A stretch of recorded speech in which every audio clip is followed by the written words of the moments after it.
একটা মজার ঘটনা বলি। আমি ট্রেনে করে ঢাকা আসছি। তো যথারীতি আমি ট্রেনের মধ্যেই বসে আছি এবং আমার সিটটা হচ্ছে জানালার পাশে। তো হঠাৎই দেখি এখানে একজন লোক কান্না করছে এবং পাশে অনেক মানুষ জমা হয়ে গেছে। তো বিষয়টা দেখে আমার কাছে খুবই অদ্ভুত লাগে এবং আমি অবাক হয়ে যাই এবং তাই আমি ভিডিও করি। তো পরে দেখি যে এটা আসলে একটা সিনেমা বা নাটকের শুটিং চলছে। আর এই যে এটা হচ্ছে নায়ক, নায়ক হচ্ছে নায়িকাকে বিদায় জানাচ্ছে এবং নায়িকা ট্রেনে চড়ে চলে আসছে এবং নায়িকা দুর্ভাগ্যবশত আমাদের বগিতেই রয়েছে। এই এই শুটিংটুকু নেওয়ার জন্য আসলে হচ্ছে এখানে ভিডিও করা হচ্ছে। কিন্তু আমি তো প্রথমে সেটা বুঝতে পারি নাই। আমি তো ভাবছি যে এটা হয়তো কোনো সত্যি সত্যি বা রিয়েল দৃশ্য।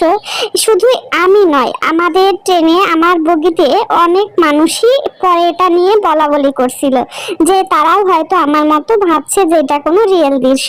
সত্যি